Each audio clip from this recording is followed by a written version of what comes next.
Daf Yomi, Daf Yomi,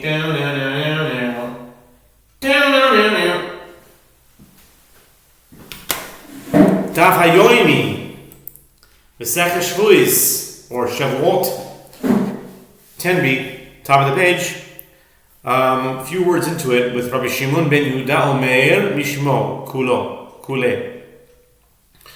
The Mishnah teaches Rabbi Shimon ben Yehuda says the name of Rabbi Shimon, a version of his opinion that differs from that of the Mishnah above. The goats of the new moons atone for a ritually pure person who unwittingly partook of ritually impure sacrificial food. The goats of the festivals exceed them, as they atone both for a ritually pure person who partook of ritually impure sacrificial food, and also atone for cases of defiling the temple or its sacrificial foods where one did not have awareness neither at the beginning nor at the end. The goats of Yom Kippur further exceed them, as they atone both for a ritually pure person who partook of ritually impure sacrificial food, and for cases of defiling the temple or its sacrificial foods in which one did not have awareness neither at the beginning nor at the end. And they also atone for cases in which one did not have awareness at the beginning but did have awareness at the end. Chadashim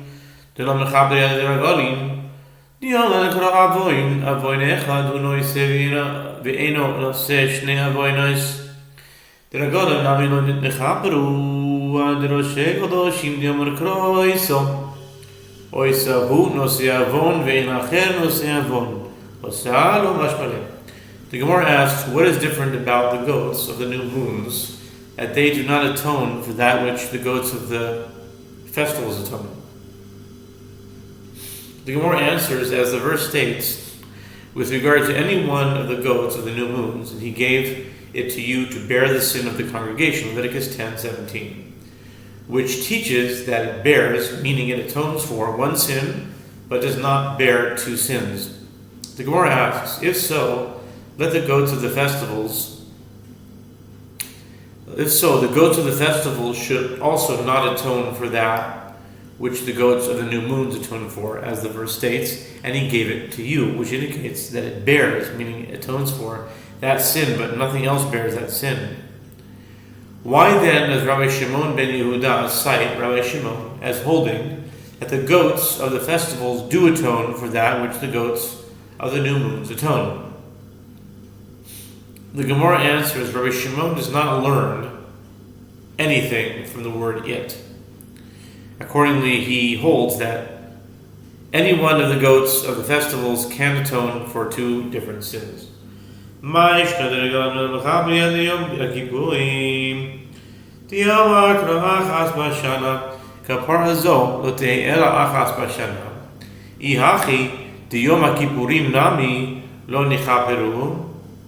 Adragalim achat ketiv kapara achat michapel ve'inu mechav shnei kabahois achat b'mashmalei.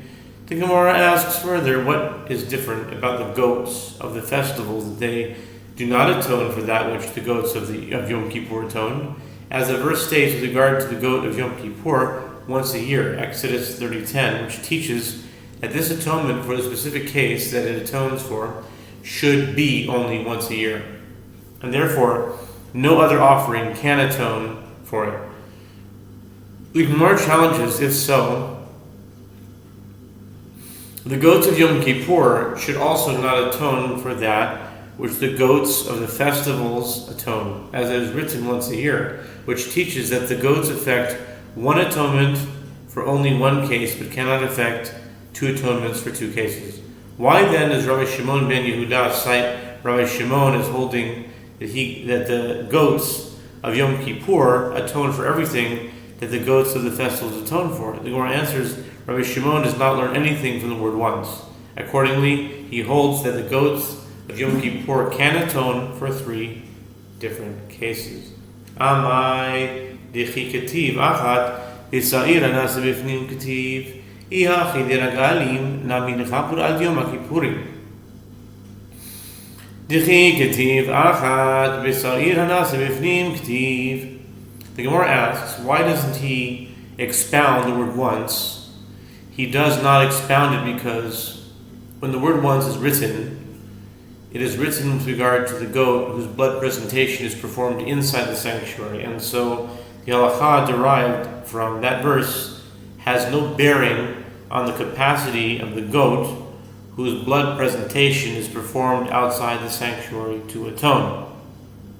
The Gemara asks, if so, the goats of the festival should also atone for that which the goats of Yom Kippur atone, as when the phrase once a year is written, it is written with regard to the goat whose blood presentation is performed inside the sanctuary, so the halakha derived from that verse has no bearing on whether another offering can atone for that which the external goat atones. L'olam achas mashmaleh v'sha'ani hachad amrakra chiper aharon al karanotav אחת בשנה, קרנותיו נזבח הפנימיהו, שתי חברה אחת מחפר ואינו מחפר שתי חברות, הדחיצון אפילו שתי חברות. The Gemara answers, actually, he does learn a halakha from the word once.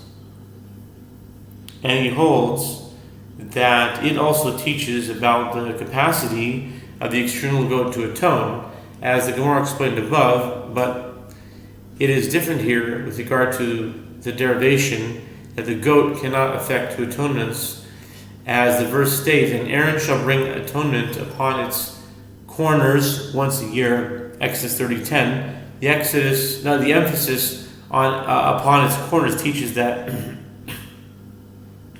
it is only with regard to the internal goat whose blood presentation is performed upon the corners of the internal altar that it affects one atonement for only one case, but cannot effect two atonements for two different cases. But the external goat, whose blood presentation is performed upon the corners of the external altar, can effect even two different atonements. Amar Ula Rabbi Yochanan Tamidin Shelo Hutzrechu L'Tzibur Nifdin Tmimin. Animals purchased with funds collected for public offerings may be sacrificed only during the fiscal year in which those funds were given. For this purpose, the fiscal year begins on the 1st of Nisan. Generally, once an animal has been consecrated as an offering, then even if for some reason it may no longer be sacrificed, it still cannot be redeemed unless it develops a blemish. Rabbi Yochanan teaches an exception to this halakha. Ula says that Rabbi Yochanan says lambs consecrated for the daily offerings that were not needed by the public during the fiscal year in which they were purchased are redeemed, even if they are unblemished, and they may be used for non-sacred purposes. Yasiv Rabba Kamallah Lehoshmaitza Amar Le'Rav Chizda Man Saidlach Rabbi Yochanan Rabbah V'chi Chedusha Shebehen Echan Halache. Rabba was sitting reciting this halacha. Rav Chizda said to him, who will listen to you? And Rabbi Yochanan, your teacher, with regard to this halacha, Rabbi Chizda clarified, but the sanctity that was inherent in them, to where has it gone? Since these animals were consecrated as offerings, they should have been endowed with inherent sanctity. Only sanctity that inheres in an item's value. An item consecrated to the temple treasury can be desacralized through redemption, but an item with intent, sanctity, can never be desacralized. Amar le, amar le, amar le, amar le, le, le, le, le, le. At lo tizbera de lo amrinan kedusha shibahen lehechan halache. It's not mut raketoires. Ma hayu osin ba. מפרישים ממנו שכר האומנין ומחללים אותה על מעות האומנין ונותנים אותה לאומנין בשכרן וחוזרים ולוקחים אותה מתרומה חדשה. Rabbi said to him, don't you also hold that we do not say that the question, the sanctity that was inherent in them, to where has it gone, causes difficulty? But didn't we learn in the Mishnah, in Shkalim 4:5, in any fiscal year, one may use only incense that was purchased with funds collected for that year. Accordingly, the Mishnah asks, with regard to the surplus incense that remained unused at the end of the fiscal year. I think there's something like that we see in the Ketorahs, that achat l'shishim or l'shivim shana ha'esav ba'al shel shirayim l'chasayin. Shirayim l'chasayin means that the leftovers, once every 60, 70 years, the leftovers became so much that it was its own full portion. Achat l'shishim tani barka para achat l'shishim shana shivim shana. Yeah, anyway, that's what they're talking about here, I think. Same idea, that the leftover incense that went outside of the fistful, I think, that remained unused at the end of the fiscal year. What would the temple treasures do with it? That's okay, let's go again.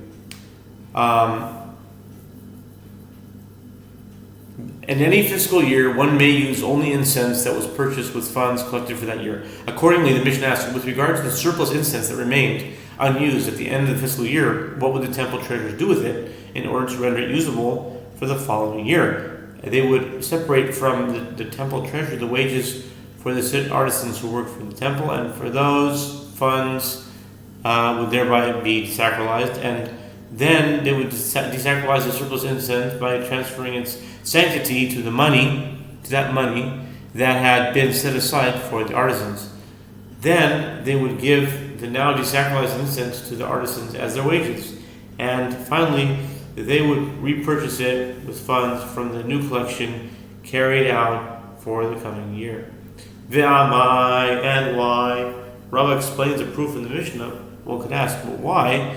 Nema kedusha shebehen lehechan halacha. But why should the method describe work? Let us say the sanctity that was inherent in the incense, to where has it gone? It cannot be removed by redeeming it, perforce, even if you must concede that this question does not pose a difficulty. Amar le ketoires kamet, shani ketoires. Rav Chisda said to him, did you say that there is proof from the halachot of ketoret, of incense? One cannot compare incense to animals consecrated for daily offerings, since incense is different.